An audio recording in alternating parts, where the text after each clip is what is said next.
Paper pressure इनमें किसकी ज्यादा होगी।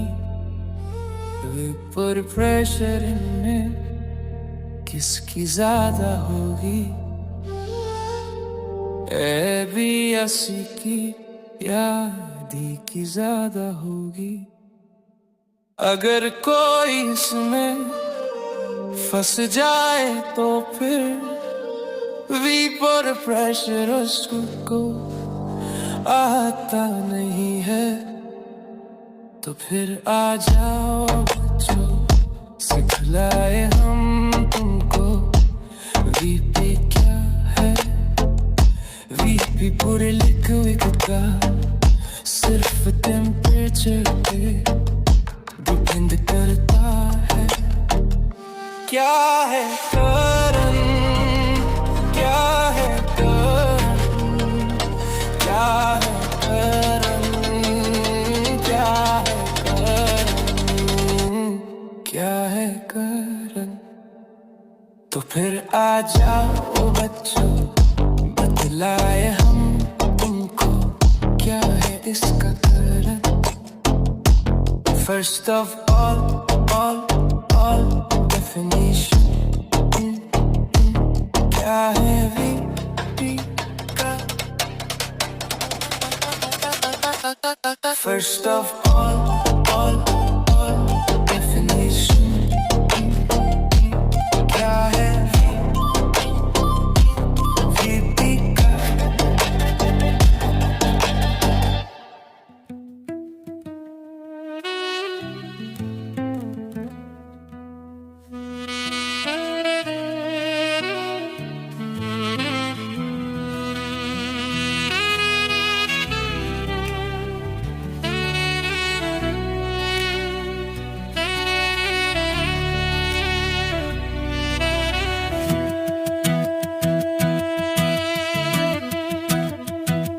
कोई लिक्विड जब फिक्स टेम्परेचर पर अपने ही गैस फेज के इक्विलिब्रियम पर जब लाता है, उसी वक्त गैस का जो भी प्रेशर फिक्स टेम्परेचर पर हमें मिलता है, वही प्रेशर वेपर प्रेशर कहलाता है।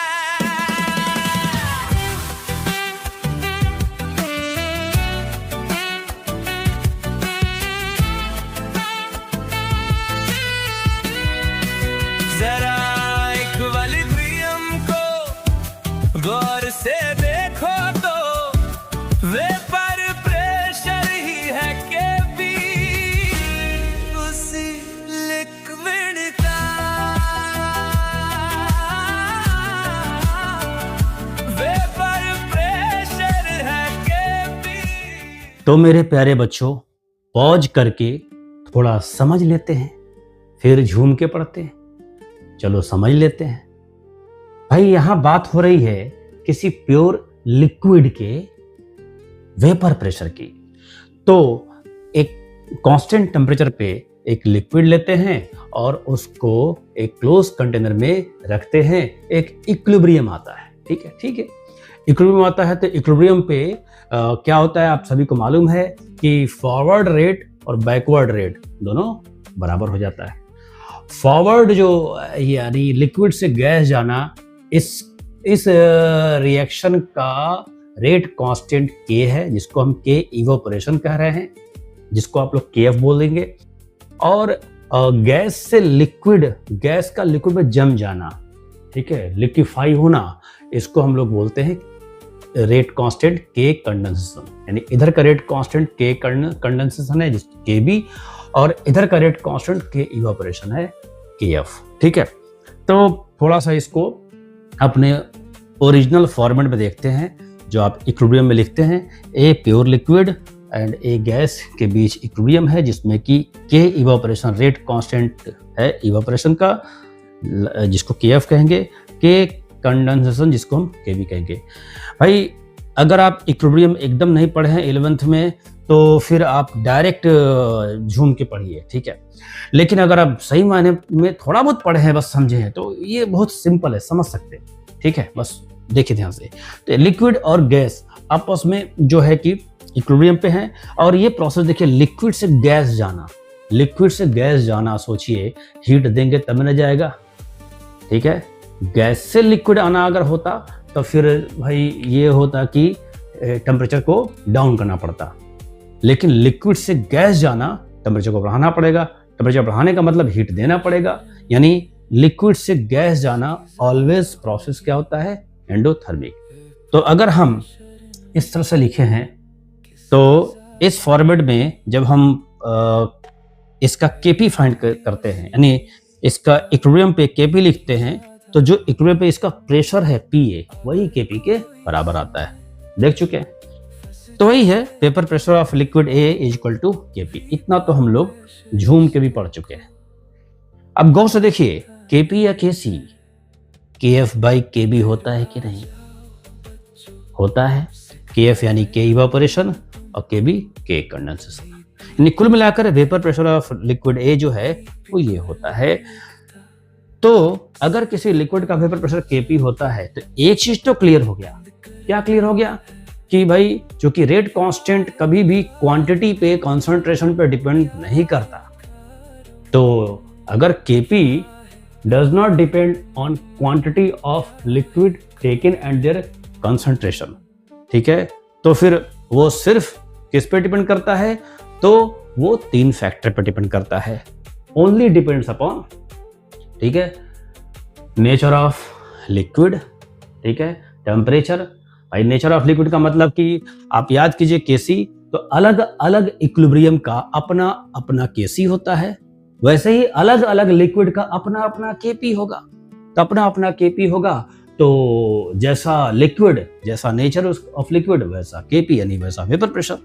कैसे जानेंगे, तो जो मोर वोलाटाइल जो होगा वो मोर फॉरवर्ड गोइंग होगा, अब मोर फॉरवर्ड गोइंग होगा तो उसका मोर वेपर प्रेशर होगा।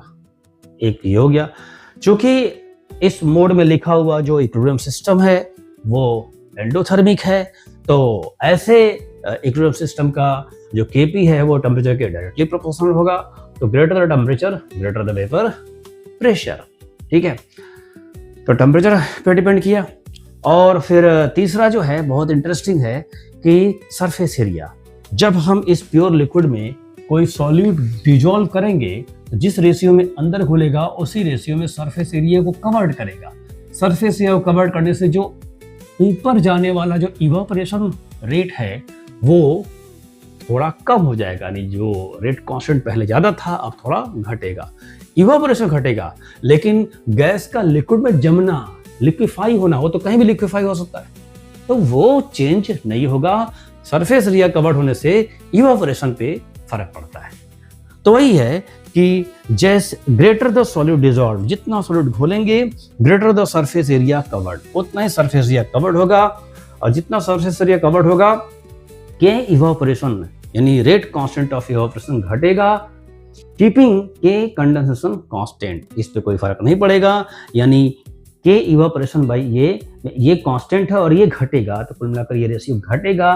मतलब क्या घटा, केपी घटा, केपी डिक्रीजेस, यानी वेपर प्रेशर डिक्रीजेस। तो कुल मिलाकर ये सिर्फ यही 3 factor vapour pressure of a liquid जो है लिक्विड को अफेक्ट करते हैं। यानी लिक्विड चाहे बॉटल में कांस्टेंट टेम्परेचर पे थोड़ा एक बूंद हो, चाहे आधा भरा हो, चाहे पूरा भरा हो, ठीक है। आप जो स्टार्टिंग में क्वेश्चन पूछे थे उसका भी जवाब लगभग मिल ही गया होगा कि सबका वेपर प्रेशर क्या होगा, सेम होगा, क्योंकि सबका टेम्परेचर क्या है, सेम है, लिक्विड भी सेम है, ठीक है। तो आई थिंक समझ गए होंगे। चलिए पढ़ते हैं झूम के, पढ़ते रहिए झूम के। इक्विलिब्रियम को गौर से देखो तो वेपर प्रेशर ही है केपी, उसी लिक्विड का वेपर प्रेशर है केपी, इसलिए वेपर प्रेशर सिर्फ टेम्परेचर पर डिपेंड करता है, टेम्परेचर के अलावा और कितने फैक्टर्स पर वेपर प्रेशर डिपेंड करता है। पहला है factor nature of liquid, less polar liquid, less boiling point, so more volatility, more vapour pressure. दूसरा फैक्टर है टेम्परेचर, सिंस इक्विलिब्रियम है endothermic, so K be proportional to temperature. That's why temperature के बढ़ने से वेपर प्रेशर बढ़ता ही जाता।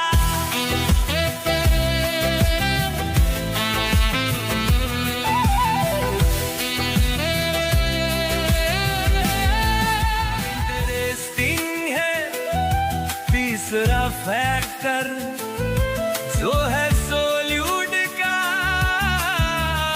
Liquid में घुलना। जैसे ही सोल्यूट घुलता लिक्विड में, लिक्विड का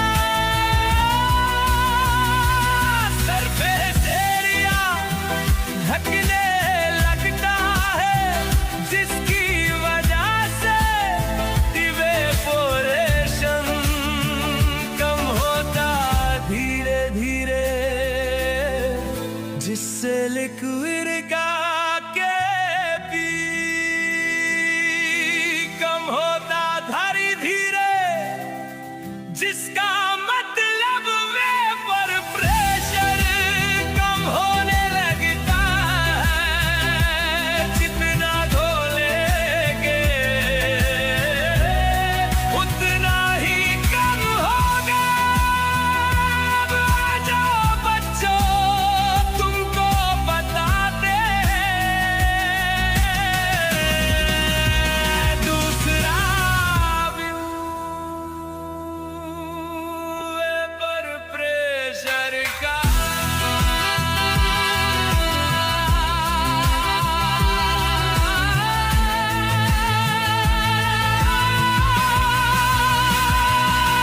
कोई बात राउंड्स में भी है समझाया, दूसरे एंगल से वेपर प्रेशर समझाया।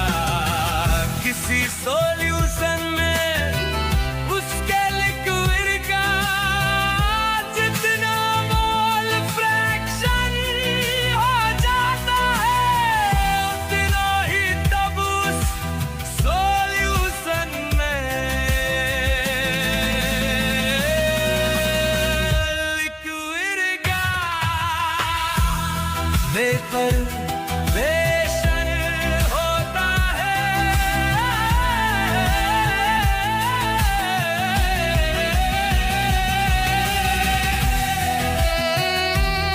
तो अब बतलाओ